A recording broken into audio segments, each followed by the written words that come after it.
लढतीची चर्चा जबरदस्त रंगली। शरद पवार यांच्या कन्या सुप्रिया सुळे आणि अजित पवार यांच्या पत्नी सुनेत्रा पवार यांच्यात बारामतीमध्ये लढत होते आणि या लढतीमध्ये अजित पवार यांच्या विरोधात बारामतीत संपूर्ण पवार कुटुंब आता मैदानात उतरलाय। बारामतीमधल्या काटेवाडीच्या ग्रामस्थांनी श्रीनिवास पवार आणि त्यांच्या पत्नी शर्मिला पवार यांच्याशी संवाद साधला। शरद पवार यांची साथ सोडल्याबद्दल श्रीनिवास पवार यांनी अजितदादांना फटकारलाय। पण वयस्कर झालेल्या माणसाची किंमत करत नाही, त्यात पुढची 10 वर्ष आपल्याला दुसऱ्या माणसाकडून लाभ मिळणार आहे। त्याच्यासारखा नालायक माणूस नाही असं माझं वैयक्तिक म्हणणं। अजित पवार यांनी भाजपसोबत जाण्याच्या निर्णयाला श्रीनिवास पवार यांनी विरोध केला। आरएसएसची तेव्हापासूनची चाल होती की त्यांना शरद पवार हे नाव संपवायचं। जी पदं मिळाली ती शरद पवार यांच्याचमुळे मिळाली अशी आठवण श्रीनिवास पवार यांनी करून दिली। जमीन आपल्या नावावर केली म्हणून काही त्यांना घराबाहेर काढायचं नसतं। भावासह बहिणींनी सुद्धा अजित पवार यांच्यावर निशाणा साधलाय। 60 वर्ष या काळामध्ये एकदा तरी साहेबांनी मात खाल्ली आहे का किंवा पराजय झालाय का? मग आपण त्याला कारणीभूत व्हायचं का? आधी योगेंद्र पवार यांनी आजोबा शरद पवार यांची साथ दिली, आता बंधू आणि वहिनीनं अजित पवार यांना विरोध केलाय। बारामतीमध्ये सुप्रिया सुळे आणि सुनेत्रा पवार अशी लढाई होणार आहे। या दोन्ही बाजूंनी आतापर्यंत प्रचाराचा धडाका लावण्यात आलाय। बारामतीचं पवार यांचं रण, प्रचाराचं रण आतापासून चांगलंच तापलेलं आहे। अशातच अजित पवार यांना आता त्यांच्या भावाकडूनच घरचा आहेर मिळालाय। महायुती सरकारमध्ये सहभागी होण्याचा अजित पवार यांचा निर्णय त्यांचे ज्येष्ठ बंधू श्रीनिवास पवार यांना रुचलेला नाही। श्रीनिवास पवार यांनी केलेल्या टीकेचा धागा पकडत रोहित पवार यांनी अजित पवार यांना टोला हाणला। तर अजित पवार यांच्या विरोधात शड्डू ठोकलेल्या विजय शिवतारे यांनी सुद्धा अजित पवार यांच्यावर निशाणा साधलाय। या सगळ्या टीकेला अजित पवार गटानं सुद्धा उत्तर दिलंय। त्यांनी जी भूमिका घेतली आहे ती सामान्य लोकांना पटणारी आहे आणि त्यांना ती पटते, म्हणून आज ते तिथं पवार साहेबांबरोबर आणि सुप्रियाताईंबरोबर आहेत। एखादा फोन मला करायला पाहिजे होता ना अजित पवारांनी, अरे बापू काय झालं असेल ते समजून घेऊ, काय करू, काय आहे काय त्याची उर्मी आजही तशीच आहे ना। त्यामुळे कदाचित तुमच्या घरातली काही रक्ताची नाती फितूर होतील, मात्र विचाराशी बांधील असणारे बारामतीकर कधी फितूर होणार नाहीत। बारामतीत पवार विरुद्ध पवार अशी लढाई लोकसभेसाठी होणार आहे। अशातच राष्ट्रवादीतल्या फाटाफुटीनंतर पवार कुटुंबियांमधल्या मतभेदांची दरी अधिक रुंदावत चालल्याचं दिसतंय। पुरंदरचे माजी आमदार विजय शिवतारे यांनी बारामती लोकसभा निवडणूक लढवण्याचा निर्धार केलाय। अजित पवार यांच्या पत्नी सुनेत्रा पवार यांच्या विरोधात उभं राहण्याचा पवित्रा शिवतारे यांनी घेतलाय। त्यामुळे सत्ताधारी महायुतीमध्ये चिंतेचं वातावरण आहे। त्यामुळेच विजय शिवतारे यांची समजूत काढण्यासाठी महायुतीच्या नेत्यांची धावपळ सुरू झाली आहे। मुख्यमंत्री शिंदे आणि त्यांच्या मंत्र्यांनी शिवतारे यांची समजूत काढण्याचा प्रयत्न केला। त्यातच सोमवारी शिवतारे यांनी दुसऱ्यांदा मुख्यमंत्री एकनाथ शिंदे यांची भेट घेतली। मात्र या भेटीनंतर सुद्धा शिवतारे आपल्या भूमिकेवर ठाम आहेत। त्याला हवा का माहित पडेल ना, आता कशाला एवढं हे करतोय, धमकी का देतोय महायुतीच्या इतर लोकांना? आता माझा हवा का काहीच नाही, मी छोटा माणूस आहे, एवढा घाबरतो कशाला? मुख्यमंत्र्यांनी युती धर्म पाळण्यास सांगितल्याचं शिवतारे यांनी म्हटलंय। मात्र त्याच वेळेला महायुतीला इशारा सुद्धा दिलाय। मी जरी नसलो ना तरी अजित पवार निवडून येणार नाहीत आणि ती सीट युतीची जाणारच आहे। आपण जरा फेरविचार करावा।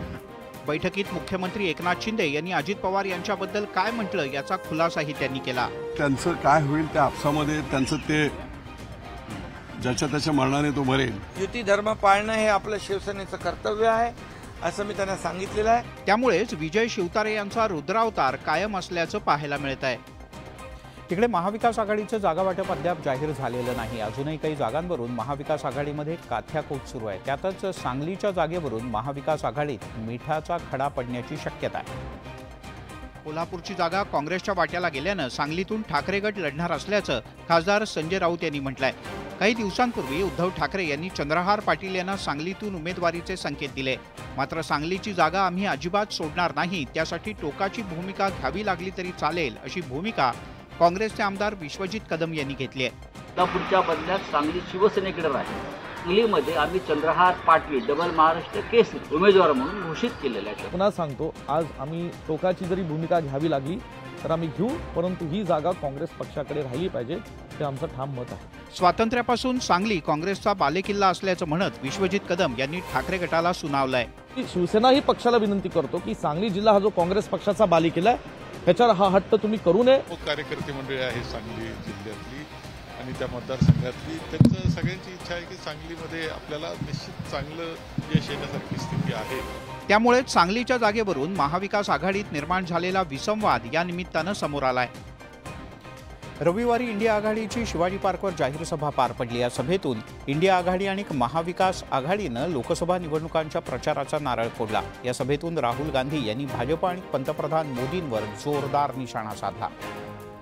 इलेक्टोरल बॉन्ड आणि तपास यंत्रणांचा गैरवापर या मुद्द्यावरून राहुल गांधी यांनी पंतप्रधान मोदी यांना लक्ष्य केलं. इलेक्टोरल बॉन्ड हे जगातील सर्वात मोठा हप्ता वसुलीचा प्रकार असल्याचा आरोप राहुल गांधी यांनी केला. इंडिया आघाडीच्या या सभेवर आता सत्ताधाऱ्यांनीच टीका केली आहे. नरेंद्र मोदी भाइयों और बहनों सिर्फ मास्क है, मुखौटा है. कालची सभा एक फॅमिली गॅदरिंग होती असं म्हटलं तर वावगं ठरणार नाही. जे तडीपार झालेत, हद्दपार लोकांनी केले, ते सगळे एकत्र आले होते. राहुल गांधीचं भाषण म्हणजे हास्य जत्रा. काही विजन नाही, देशाचं विजन नाही. लोकसभा निवडणुका जाहीर झाल्यानंतर दुसऱ्याच दिवशी इंडिया आघाडीनं शिवाजी पार्कवर प्रचाराचा नारळ फोडला. या सभेच्या निमित्तानं राजकीय रणसंग्रामाला सुरुवात झाल्याचं पाहायला मिळत आहे. इंडिया आघाडीची रविवारी मुंबईतल्या शिवाजी पार्क इथं जाहीर सभा पार पडली. या सभेमध्ये इंडिया आघाडीचे देशभरातले प्रमुख नेते उपस्थित होते. यावेळी उद्धव ठाकरे, शरद पवार, प्रकाश आंबेडकर यांनी सुद्धा सभेला हजेरी लावली. या सभेतून उद्धव ठाकरे यांनी भाजप आणि मोदींवर तोफ डागली. खुर्ची हाच मोदी परिवार असल्याची टीका ठाकरे यांनी केली. तसंच भाजपला ठाकरे गटानंच मोठं केल्याची आठवण त्यांनी करून दिली. आता ठाकरेंवर भाजपसह सत्ताधाऱ्यांनी पलटवार केलाय. ठाकरेंना हिंदुत्वाचा विसर पडल्याची टीका सत्ताधाऱ्यांनी केली आहे. उद्धव ठाकरे हे नेहमी त्यांचं भाषण माझ्या हिंदू बहिणी बांधवांनो असं करायचे. काल त्यांनी हिंदू बहिणी बांधवांचाही उल्लेख केला नाही. शेवटी मताच्या राजकारणाकरता उद्धव ठाकरे इतकी लाचारी पत्करली आहे की बाळासाहेबांचे विचार, त्यांची भूमिका, त्यांचं धोरण, त्यांची आयडिओलॉजी हे सगळं सोडलं. भाजपच्या खुळखुळ्यांनी माझ्यावरती टीका केली. त्यांना मी विचारतोय की तुमचं हिंदुत्व म्हणजे काय? तुमच्या मोदी भक्त तुम्ही आहात की देशभक्त आहात? कारण त्यांना देशभक्त या शब्दावरती त्यांनी आक्षेप घेतलाय. इंडिया आघाडीच्या सभेनंतर महाराष्ट्रात राजकीय महाभारत सुरू झाल्याचं पाहायला मिळत आहे. राहुल गांधी यांच्या भारत जोडो न्याय यात्रेची सांगता मुंबईत झाली. रविवारी शिवाजी पार्कवर इंडिया आघाडीची सभा पार पडली. या सभेतून राहुल गांधी यांनी पंतप्रधान नरेंद्र मोदी आणि भाजपवर जोरदार निशाणा साधला. केंद्रीय तपास यंत्रणांचा भाजपकडून गैरवापर होत असल्याचा आरोप करताना पक्ष सोडणाऱ्यांवर सुद्धा राहुल गांधी बरसले.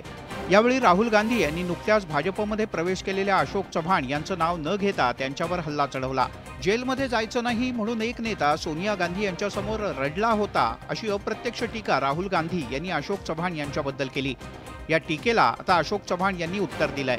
इसी प्रदेश के एक वरिष्ठ नेता कांग्रेस पार्टी को छोड़ते हैं और रो के कहते हैं, मेरी माँ से रो के कहते हैं, मेरे में इन लोगों से, इस शक्ति से लड़ने की हिम्मत नहीं है. माझ्या संदर्भातलं असेल तर ते हास्यास्पद आहे, इलॉजिकल आहे. पहिली गोष्ट म्हणजे मी सोनिया गांधींना भेटलेलो नाही. एकेकाळी काँग्रेससोबत काम करणारे नेते आता राजकीय मार्ग बदलत असल्यानं एकमेकांना लक्ष्य करत असल्याचं या निमित्तानं समोर आलंय. इंडिया आघाडीच्या सभेतून राहुल गांधी यांनी पंतप्रधान मोदी यांच्यावर हल्ला चढवला. इलेक्टोरल बॉन्ड, तपास यंत्रणांचा गैरवापर यासह विविध मुद्द्यांवरून भाजपला लक्ष्य करण्यात आलं. यावेळेला राहुल गांधी यांनी इंडिया आघाडीच्या मंचावरून शक्ती मिसाईल सत्ताधाऱ्यांवर डागलं. पंतप्रधान मोदी भाजपचा केवळ मुखवटा आहेत. त्या मुखवट्यामागून एक शक्ती देशाला बर्बाद करते असा हल्लाबोल राहुल गांधी यांनी केला. राजाचा आत्मा ईव्हीएम, ईडी, सीबीआय आणि आयटी मध्ये असल्याची घणाघाती टीका राहुल गांधी यांनी केली. याच टीकेला पंतप्रधान मोदी यांनी तेलंगणातल्या सभेतून उत्तर दिलं. हिंदू धर्म में शक्ति शब्द होता है, वो शक्ति क्या है?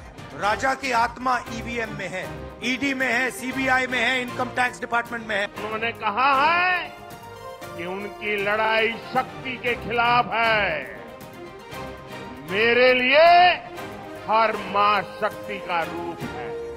काही दिवसांपूर्वी लालू प्रसाद यादव यांनी मोदींना कुटुंब नसल्याची टीका केली होती. त्यानंतर मोदींनी देशवासीय हाच माझा परिवार असल्याचं म्हटलं. भाजपनं मोदी का परिवार हे कॅम्पेन सुरू केलं. आता राहुल गांधी यांच्या शक्ती टीकेला मोदींनी शक्तीनं उत्तर दिल्याचं दिसून येत आहे.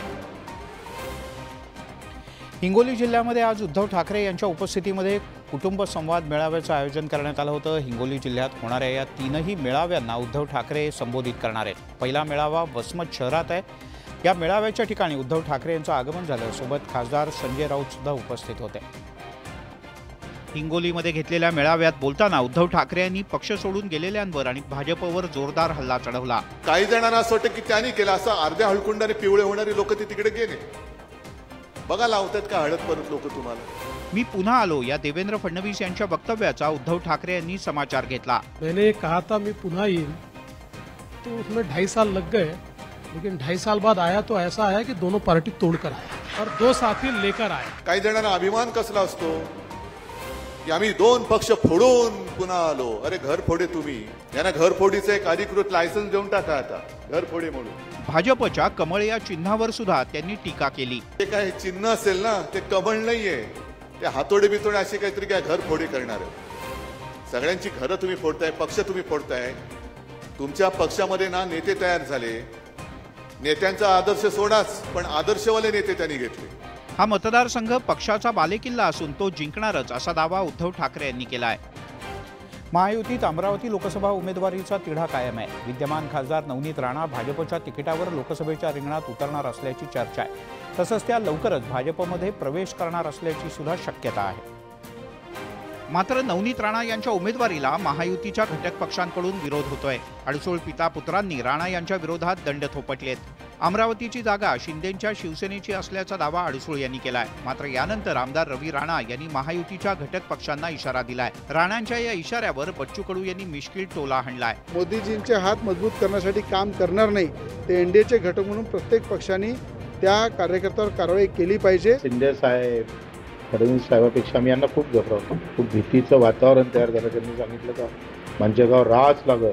आगामी काळात एनडीएचे घटक पक्ष खासदार नवनीत राणा यांच्या मंचावर दिसतील असा दावा सुद्धा रवी राणा यांनी केला. सगळे एनडीएचे घटक खासदार नवनीत राणांच्या मंचावर दिसतील, एनडीएच्या मंचावर दिसतील आणि एनडीएचे घटक म्हणून खासदार नवनीत राणांचा प्रचार करतील. आमची इच्छा जरी नसली तरी आम्हाला मंचगावर जावं लागेल, प्रचार करावा लागेल. एवढी मोठी हस्ती काही करू शकतो. रवी राणा यांचा दम आणि इशारा यामुळे महायुतीत मिठाचा खडा पडल्याची चर्चा आहे.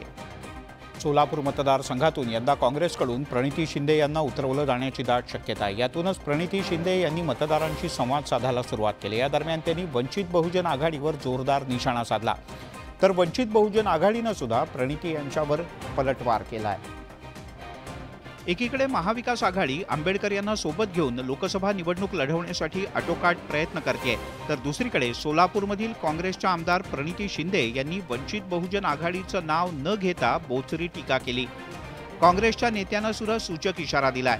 लोकसभा निवडणुकीत सोलापूर मतदारसंघात सुशीलकुमार शिंदे यांना तिरंगी लढतीचा फटका बसला होता. जो काही पक्ष काँग्रेसचे मत विभाजन करण्याचा प्रयत्न करतो तो बीजेपीला मदत करतो, हे लक्षात घ्या. ताई, तुम्ही आणि तुमच्यासारखे लोक आम्ही सत्तेचा दुरुपयोग करण्यासाठी किंवा जनतेच्या पैशानं दक्षिण आफ्रिकेत वैयक्तिक मालमत्ता खरेदी करण्यासाठी निवडणूक लढवत नाही.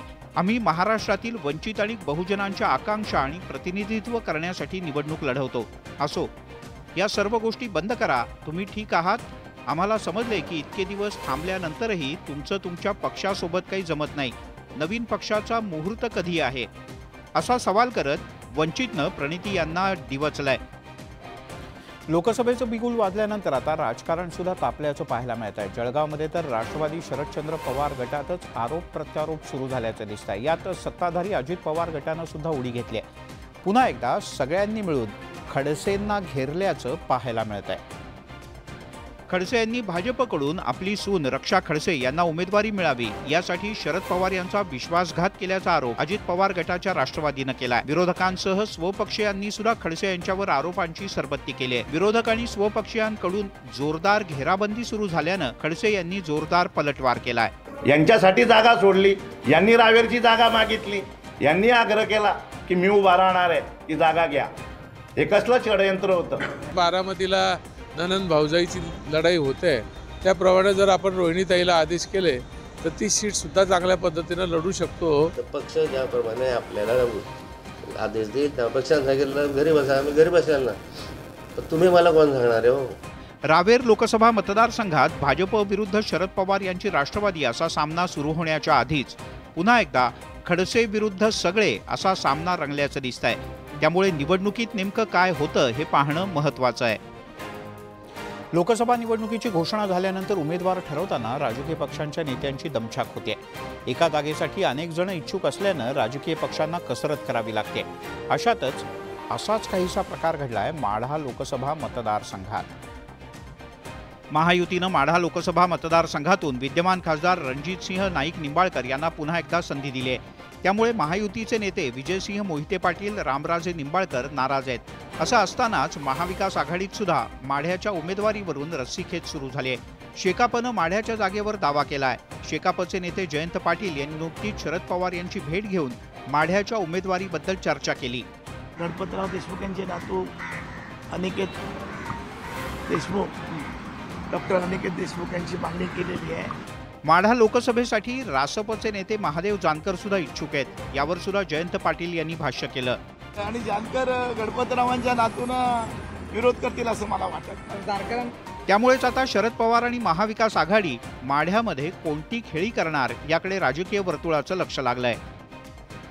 माढा मतदारसंघातून भाजपनं रणजितसिंह नाईक निंबाळकर यांना उमेदवारी दिल्यानं धैर्यशील मोहिते पाटील नाराज झालेत. या पार्श्वभूमीवर भाजपचे संकटमोचक गिरीश महाजन यांनी अकलूजला जात विजयसिंह मोहिते पाटील यांची भेट घेतली आणि त्यांची नाराजी दूर करण्याचा प्रयत्न केला. तर सोमवारी संकटमोचक गिरीश महाजन साताऱ्यात पोहोचले. सातारा लोकसभा मतदारसंघावरून महायुतीत जोरदार रस्सीखेच आहे. उदयनराजे यांचं नाव भाजपच्या पहिल्या यादीत नसल्यामुळे त्यांचे समर्थक नाराज झाले आहेत. तर आपण काही संन्यास घेणार नाही असं सांगत उदयनराजे यांनी निवडणूक रिंगणात राहण्याचे संकेत दिलेत. अशातच भाजपचे संकटमोचक गिरीश महाजन यांनी खासदार उदयनराजे भोसले यांची त्यांच्या जलमंदिर पॅलेस या निवासस्थानी भेट घेतली. महाराजांचं तिकीट नाकारण्याचा विषयच नाहीये. महाराजांना तिकीट मागण्याची गरज नाही. खरं म्हणजे ते आमची गरज आहे त्यांना तिकीट देणं. उमेदवारीच्या बद्दल भाजपची कोर कमिटी अंतिम निर्णय घेईल असं सांगत उदयनराजे यांच्या उमेदवारीबद्दल त्यांनी थेट वक्तव्य करायचं टाळलं. आता मला दिवस सांगता येणार नाही कारण मी त्यामध्ये नाही आहे सिस्टीममध्ये त्या. पण मला वाटतं लवकरच हा निर्णय आणि यादी जी पुढची ती त्या ठिकाणी येईल. उदयनराजे भोसले यांची भेट घेतल्यानंतर गिरीश महाजन यांनी आमदार शिवेंद्रराजे यांची सुद्धा भेट घेतली. त्यांच्याशीही बंद दाराआड चर्चा केली. एकूणच साताऱ्यातल्या उमेदवारीबद्दल भाजप काय निर्णय घेतं याची उत्सुकता आहे. भाजपनं महाराष्ट्रातल्या 20 उमेदवारांची घोषणा केली असली तरी अजूनही राज्यातील महायुतीच्या जागावाटपाचा तिढा कायम आहे. दिल्लीतल्या महायुतीच्या जागावाटपावर दिल्लीत आज तोडगा निघण्याची शक्यता आहे. भाजपच्या कोर कमिटीची नवी दिल्लीत बैठक होते. या बैठकीसाठी देवेंद्र फडणवीस आणि भाजपचे प्रदेशाध्यक्ष चंद्रशेखर बावनकुळे दिल्लीला रवाना झाले. या बैठकीत महायुतीच्या जागावाटपावर चर्चेची शक्यता आहे. दरम्यान जागावाटपाबद्दल योग्य निर्णय होईल असं मुख्यमंत्री एकनाथ शिंदे यांनी म्हटलंय. महाराष्ट्रात लोकसभेच्या 45 पेक्षा अधिक जागा महायुती जिंकेल असा विश्वास सुद्धा मुख्यमंत्र्यांनी बोलून दाखवला. जागा वाटप समन्वयाने आणि सन्मानजनक होईल. महायुती मध्ये कुठलाही विवाद नाही. काही चिंता करू नका. आज आणि उद्या 2 दिवसामध्ये महायुतीच्या 6-7 सीटबद्दलचा निर्णय व्हायचा तो होऊन जाईल. आणि आता शेवटच्या टप्प्यामध्ये आम्ही आहोत. मला वाटतं 1-2 दिवसामध्ये सर्व जागा आपल्याला जाहीर झालेल्या दिसतील. महायुतीमध्ये 3 घटक पक्ष असल्यानं त्यांच्या जागा वाटपावरून रस्सीखेच सुरू आहे. या पार्श्वभूमीवर महायुतीच्या जागा वाटपात कुणाला किती जागा मिळतात याची उत्सुकता आहे. देशामध्ये सध्या इलेक्टोरल बॉन्डचा मुद्दा चर्चेत आहे. सर्वोच्च न्यायालयाच्या आदेशानंतर केंद्रीय निवडणूक आयोगाच्या वेबसाईटवर इलेक्टोरल बॉन्डचा तपशील जाहीर करण्यात आला. याच इलेक्टोरल बॉन्डच्या संदर्भात सर्वोच्च न्यायालयात पुन्हा सुनावणी पार पडली. सर्वोच्च न्यायालयानं SBIची पुन्हा एकदा खरडपट्टी केली. इलेक्टोरल बॉन्डचे सर्व तपशील उघड करण्याचे निर्देश न्यायालयानं दिले, ज्यामध्ये युनिक अल्फा न्यूमेरिक नंबर आणि बॉन्ड्सची पूर्तता करण्यात आलेला अनुक्रमांक जर असेल तर तो सुद्धा देण्याचे निर्देश दिलेत. इलेक्टोरल बॉन्डचा सगळा तपशील सार्वजनिक करावा, त्यात कुठलीही लपवा-छपवी नको अशा शब्दात SBIला न्यायालयानं झापलंय. 21 मार्च म्हणजे येत्या 3 दिवसात सगळी माहिती सार्वजनिक करण्याचे निर्देश देण्यात आले आहेत. सारे ही डिटेल्स जो भी उनके पास बॉन्ड के बारे में हो वो पूरे के पूरे डिस्क्लोज करें. और स्टेट बैंक के चेयरमैन से बोला है कि वो थर्सडे की शाम तक एफिडेविट कोर्ट में फाइल कर दें. या निर्देशांबद्दल पुनर्विचार करावा अशी मागणी करणाऱ्या मोदी सरकारला सुद्धा सर्वोच्च न्यायालयाचे सरन्यायाधीश DY चंद्रचूड यांनी घटनेची आठवण करून देत खडे बोल सुनावले. राज्यातील बळीराजावर संकटाची मालिका अद्यापही कायम आहे. रब्बीच्या हंगामातील पिकांमधील पैसे हाती लागतील या बळीराजाच्या अपेक्षेवर अवकाळी पावसानं पाणी फेरलंय. अवकाळी आणि गारपिटीमुळे झालेल्या नुकसानीनं बळीराजाच्या स्वप्नांचा चिखल झालाय. विदर्भ आणि मराठवाड्याच्या अनेक भागात अवकाळी पावसाचा तडाखा बसला. वाशिमच्या मंगळूरपीर तालुक्यात अवकाळी पावसामुळे आणि गारपिटीमुळे शेकडो हेक्टरवरच्या कांद्याचं नुकसान झालंय. वर्धा जिल्ह्यातील काही भागांना अवकाळी पावसासह गारपिटीचा मोठा तडाखा बसला. यावेळी संत्रा पिकाचं नुकसान झालं असून उन्हाळी पिकांना सुद्धा याचा फटका बसणार आहे. भंडारा आणि यवतमाळच्या अनेक भागांमध्ये अवकाळी पावसाच्या सरी कोसळल्या. त्यामुळे भाजीपाल्याच्या पिकाचं आणि रब्बी पिकांचं नुकसान झालं. अमरावती जिल्ह्यामध्ये झालेल्या अवकाळी पावसामुळे उन्हाळ्यातील हंगामी तीळ, भुईमूग आणि काढणीला आलेला गहू या पिकांचं नुकसान होण्याची शक्यता आहे. गोंदिया जिल्ह्यातल्या अनेक भागांना सुद्धा अवकाळीचा फटका बसलाय. मी 4 एकरावर 3,20,000 रुपये खर्च केलेला होता आणि यातला मला 1 रुपया सुद्धा मिळणार नाही आहे.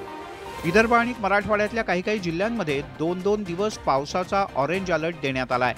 त्यामुळे बळीराजाची चिंता आणखीन वाढली आहे. छत्रपती संभाजीनगर शहरावरील पाणी टंचाईचं विघ्न कायम असून गेल्या 15 दिवसात दररोज कुठे ना कुठे पाईपलाईन फुटत असल्याच्या घटना घडत आहेत. त्यामुळे लाखो लिटर पाण्याची नासाडी होते. पैठण ते छत्रपती संभाजीनगर महामार्गावर पिंपळवाडीच्या जवळ रस्त्याचं काम सुरू असताना जलवाहिनी फुटल्याची घटना घडली. पाईपलाईन फुटल्यानंतर पाण्याचं कारंजं 100 फूट लांबपर्यंत आणि 50 ते 60 फूट उंच आकाशात उडत होतं. यापूर्वी छत्रपती संभाजीनगरमध्ये पाईपलाईन फुटण्याची घटना घडली होती. त्यामुळे आता काही भागात 10 ते 12 दिवस पाणी येणार नसल्यानं नागरिकांवर पाणी करण्याची वेळ आली आहे. छत्रपती संभाजीनगरला पाणी पुरवठा करणारी पाईपलाईन जर फुटली तर संबंधितांवर गुन्हे दाखल करण्याचे आदेश खंडपीठानं दिले होते. आता पुन्हा एकदा पाईपलाईन फुटीची घटना घडल्यानं प्रशासन गुन्हे दाखल करणार का असा प्रश्न नागरिक विचारतायत. शिमगा आणि कोकणवासियांचं अतिशय जिव्हाळ्याचं नातं आहे. कोकणातील माणूस कामधंद्यासाठी कितीही लांब गेला ना तरी होळीला आणि गणपतीच्या सणाला निश्चितपणे आपल्या गावाकडे येतो. कोकणातील रायगड, रत्नागिरी, सिंधुदुर्ग या जिल्ह्यात शिमगा मोठ्या उत्साहात साजरा करायला सुरुवात झाली आहे. प्रत्येक गावामध्ये शिमगा करण्याच्या प्रथा, परंपरा वेगवेगळ्या असल्या तरी कोकणवासियांमधला उत्साह मात्र अधिक दिसून येतो. कोकणात शिमगोत्सवाला सुरुवात झाली आहे. शिमग्याचा उत्साह कोकणातल्या गावागावात पाहायला मिळतोय. शिमगोत्सवात पारंपरिक लोककला आजही जोपासल्या जातात. शिमगोत्सवात मृदुंगावर थाप पडते आणि पारंपरिक नमन खेळ्यांना सुरुवात होते. शिमगोत्सवात सुरू झालेला हा पारंपरिक प्रकार मग पालखीची रूपं उतरत नाही तोपर्यंत गावागावात सुरू राहतो. ही कला नवीन पिढीनं सुद्धा आत्मसात करावी आणि ती अखंडित सुरू राहावी यासाठी कलाकार नमन आणि खेळे सादर करतात. परंपरा आहे ना, ती पूर्वीपासून चालत आलेली आहे. पण ती आम्ही आता जवळजवळ 15 वर्ष तरी आमची ही चालू आहे. आम्ही काम करून वगैरे असं रात्री असं 7:30-8 वाजता असं निघतो. परशुरामाच्या पदस्पर्शानं पावन झालेल्या कोकणाच्या भूमीत अनेक कलांचा उगम होऊन त्या काळानुसार विकसित झालेत. रत्नागिरीमध्ये रुजलेले नमन आणि खेळे या लोककलेची प्रसिद्धी आता जगभरात होतीये. यासोबतच या बुलेटिनमध्ये इथेच थांबूया. ताज्या बातम्यांचा ओघ न्यूज 18 लोकमतवर सुरूच राहील.